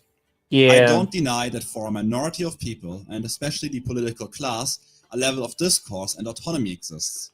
Nonetheless, these fringes exist, and did exist, because of the breaking of this normative discourse barrier. But this is a very small minority. That, at its foundation, is not what politics and ideology is about. The real point of ideology is about how society and people should be organized and for what goal. The very core part of this is the quote-unquote people, or also called the masses, not some small ideological circle jerk. Therefore, the second and preferable option is a naturalist conception of politics. This means, surprisingly, that politics has a point. It is to satisfy and advance the interests of the actor who is participating in it. So, if you are able to understand that politics is about the satisfaction of the interests and that masses have different interests than the political class, then assuming some free autonomy in politics seems rather harmful. Ask yourself this very basic question, disconnected from morality of course. Why should the average Dutch person have joined a German-centric National Socialist cause? Would this have been in their short-term material interests in 1942, 1943? Of course not. To apply this kind of thinking, let us compare the difference between how ideology grew in Germany and the Netherlands. Nazi ideology in Germany had breeding ground for the masses because of the utter failure of the center-right conservative democracy, and at the same time a strong radical left existed. Therefore, the right wing and its possible audience had all the reason to go radicalize themselves further to the far right, to both defend themselves against the further radicalizing left and at the same time showing the failure of the center-right conservative parties. National Socialism would have not happened if not for the conditions given to them. If you understand this, then this makes the challenge Ingvar was presented with much easier to understand. The Dutch did not have Weimar tier political problems. Sure, they had the economic troubles of the 20s, but nothing compared to even the lesser troubled countries like France. They were also not in a spot like the Austrians, who were geopolitically isolated and went from a major European empire to an irrelevant state that lost all its important land and with the end of World War I had therefore a lot of geopolitical reasons to join a relevant collective again. The Dutch very much had their empire. Of course nothing like the Dutch Golden Age, but certainly economically and geopolitically relevant enough that they did not feel the force to join a pan-Germanic empire in the 1930s. So there's Ingvar's complicated dilemma. He's supposed to integrate the Dutch both culturally and economically when the country he represents just invaded them. He had the privilege of 1940 to 1941 looking like Germany will become the new hegemon and win the war. Therefore, some parts of the Dutch population, like the French, accepting this as a reality and working with it. But post-42, this simply wasn't a reality anymore. To question what Ingvar should have done is kind of trivial. He was completely stuck in a corner. With the turning of the war, all he could have done was to secure the economical interests of Germany, and that's the sad reality of it. There was no way to integrate the Dutch as soon as they realized the original government would return at one point. This is why a naturalist conception of politics is so much more beneficial than rambling on about political nominalism, metaphysics, or whatever garble some losers come up with at the moment. Think of all the Marxists who believe that all they need to do is quote-unquote rally the masses Yeah. and preach to the pros like they are some congregation. Yeah. That as soon as they hear their words, they become radicalized communists. The reality looks different. Yeah, that's true. The majority of the workers don't feel a strong sense of oppression and don't desire resistance because, from their perspective, they have no need to. So instead of giving them some ideological abstract, analyzing the proletariat with short-term interests and already normalized ideological terms in mind seems like a more practical path to take. Remember, ideological preaching isn't praxis, it's LARPing. That's true. Yeah. The same, obligatory, also applies for the right wing. This That's at true. least helps answer the question why the Dutch masters didn't care much for the Nazis. But what about the political fringes? Why didn't the National Conservatives join along? Not even the majority of the NSB was interested in this pan-Germanism until the party adjusted its ideology after the Nazis called for it. The simple answer is because the historical identity, or what more vague political philosophers would call quote-unquote myth, didn't combine with the German narrative. The Dutch national and historical identity at the time did not come from the people's migration and their Germanic roots, but they were still living in the after effects of the Dutch Golden Age, and therefore saw themselves as a strongly mercantile empire. The NS narrative didn't really adapt. I'll say this about the Dutch. As far as I know, with accounting, I remember taking financial accounting, and they were kind of talking about the Dutch were really reinforced the idea of double entry accounting.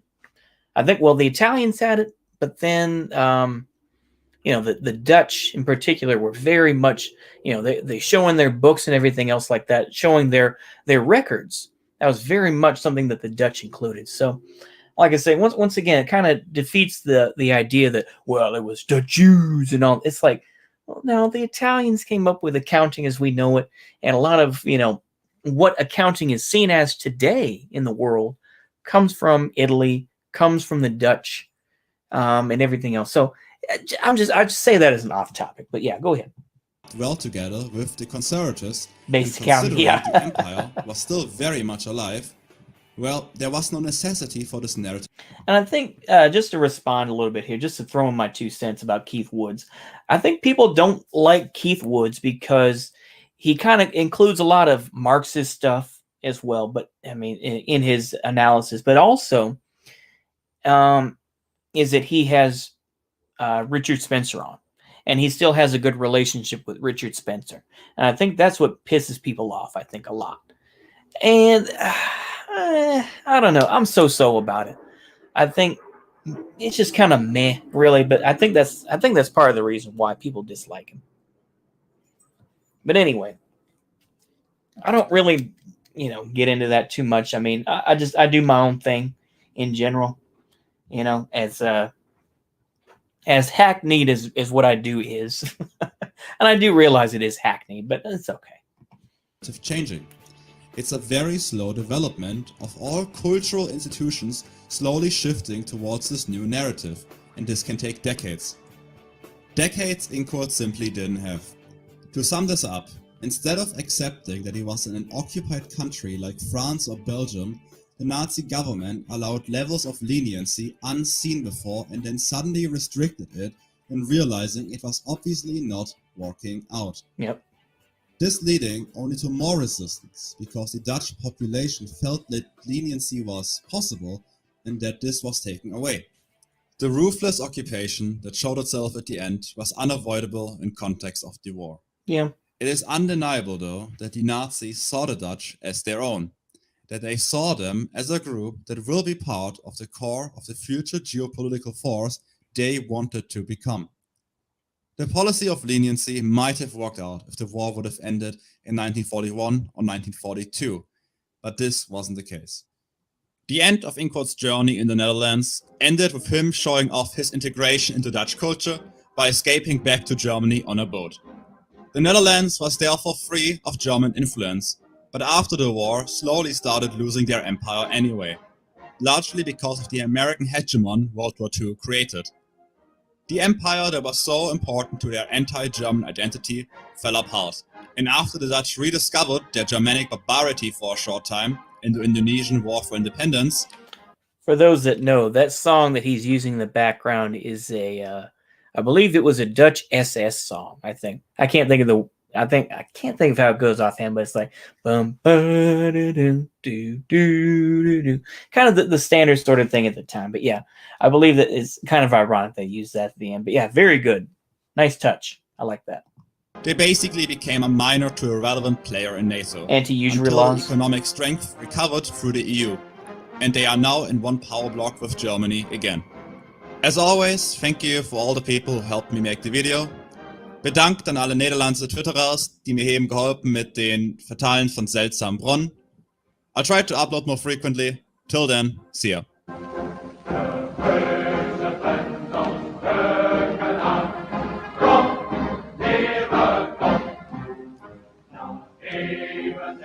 All right. Well, there you go. The Italians baking institutions had anti-usury laws. Huh. Yeah. Like I said, it's kind of interesting. I was going to get my degree in accounting, but then I realized I was just too dumb for it. I took accounting information systems, and it was just like, oh man, yeah, Anglo-Dangism, yeah. Yeah, he's on Twitter. He's a pretty good dude. I like him. But yeah, like I said, I think we've said enough on that. I don't see anything too interesting I was going to watch on YouTube. I think after this, I think I'll vibe. Oh, you want me to check that out, Timogen? Okay, let me go ahead and do that. Oh, yeah. You know what? Let's go ahead and do that, but we'll also show this Albanian SKS video. I like that. Okay. Let me go to my channel right quick. I'm going to have to do some muting. So let me see here. I can go to my channel right there. There I go. Okay, so I'm live. Let me go ahead and mute myself. That way I have to do... Oh, sorry. Crap. Sorry about that. Let me see here. Let me see what we got. Here. What is this? Let's see what we got here. Have I seen this already? Oh, I have. Oh, okay, yeah, I've watched this already. Yeah. Yeah, that is a good video, though. That is a good video. But out of respect, I decided not to do it because he said, don't mirror my video. So I said, okay. Out of respect for him, I'll go ahead and do that. But yeah, that was a very good video, though. Kind of describing what happened in Yugoslavia and everything. That was a very good video. Yeah. Yeah. I do remember that video, though, Timogen. That was a good video. It's just that out of respect, he said, please don't mirror my videos. So I said, okay, I won't respond to it, and I won't. Yeah. Yeah. So just to answer your question, though, that is a good video, though. Yeah, let's go ahead and watch this one here a little bit. Let's go ahead and vibe here. We're going to close out a little bit with what a homo. Yeah. If it's me, okay. I mean, I can take that, but I don't know. Maybe he just doesn't want to. I don't know why he did that, but yeah. Let's go ahead and finish with a nice little vibe here. Protestants helped start liberalism with nominalism. One of the biggest causes of the Reformation was when HRE came into the jurisdiction of the Spanish Empire. Oh, really? I need to do some more reading about that. I'm just too much of a spur. Let's go ahead and finish off with a bit. I'm going to do something different. We're going to go ahead and we're going to just listen to Ian McCullum talk about the Albanian SKS. He's got such a calming voice, and I think that's why people like it. Yeah, let's go ahead and do this.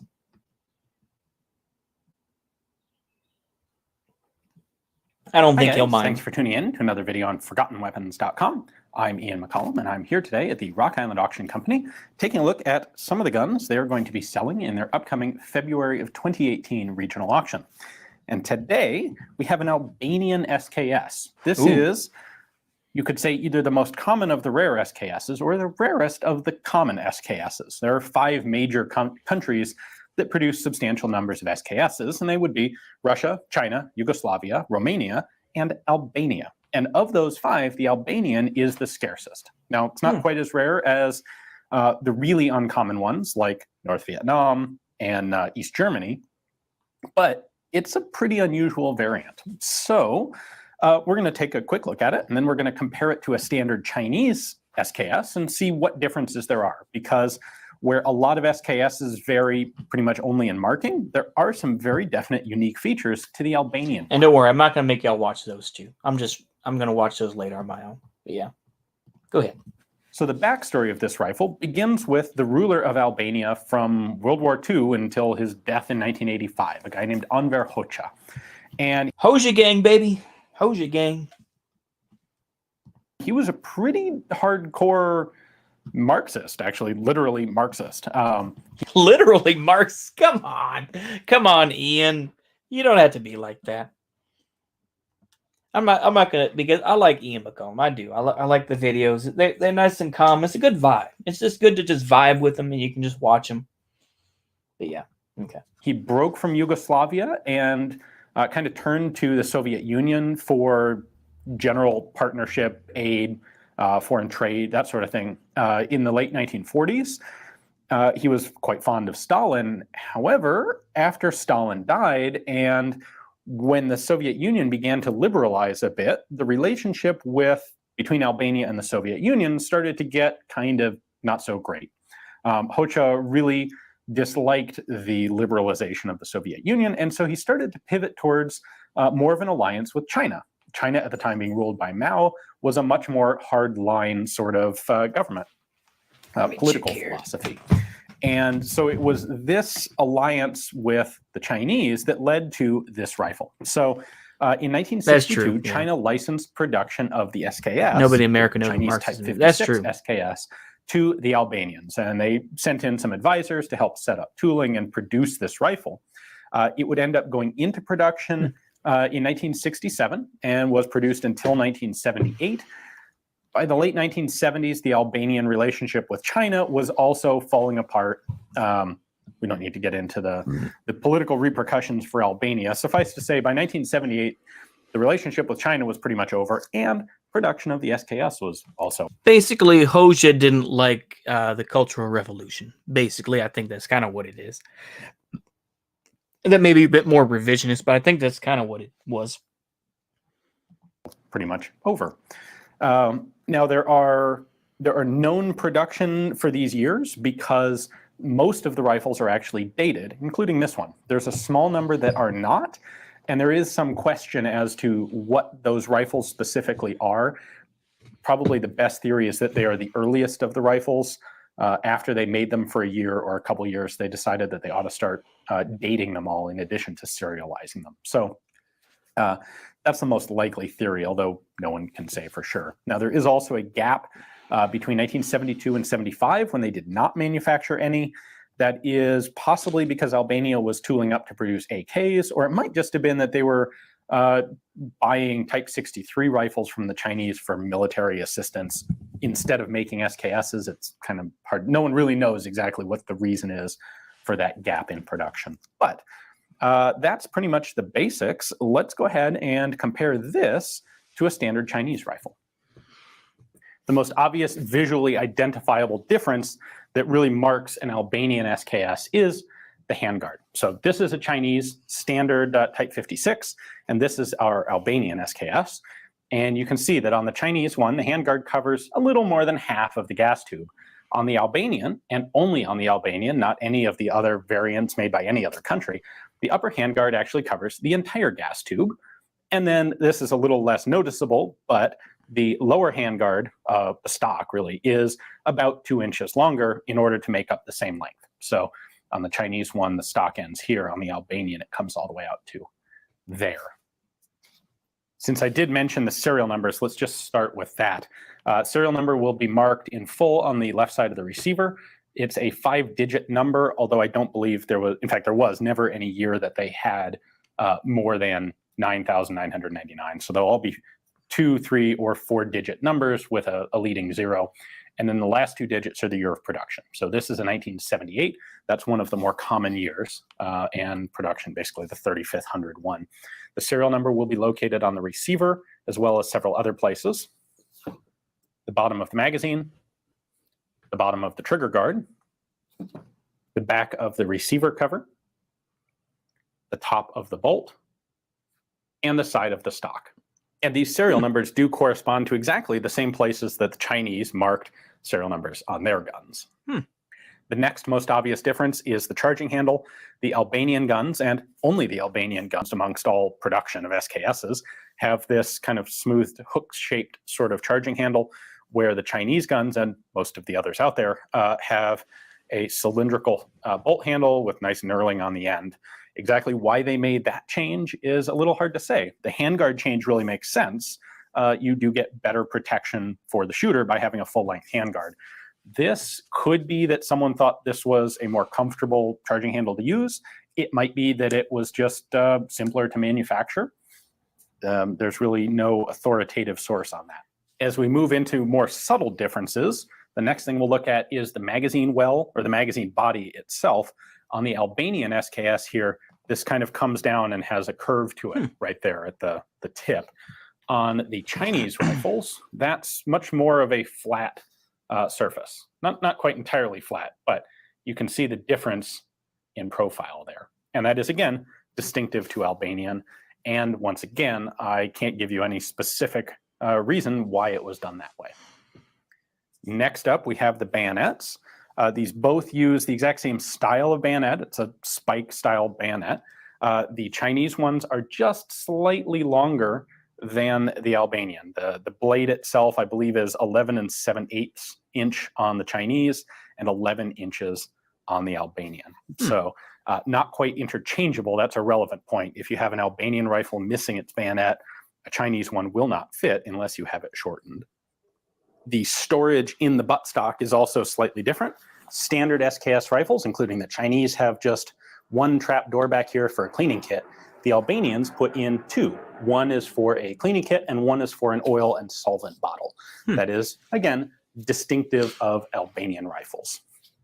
And lastly, getting to some pretty esoteric little details. If you look through the vent in the handguard, you can see that the gas tube Oil and water don't mix, 3 vent holes, and it's got 3 on both sides, the left and the right, where standard SKSs like the Chinese have just 1 vent hole on either side. There's the Albanian SKS in a nutshell, mechanically identical to a Chinese Type 56, but with a few aesthetic differences. In total, something like 15 to 20,000 Albanian SKS rifles were produced. As far as I know, nobody actually has an exact figure. About a third of those were imported into the US. Again, I've seen numbers of 5,700, 6,000 in that range, which seems to make sense. A lot of these rifles were destroyed by the UN during the Balkan Wars in the 1990s.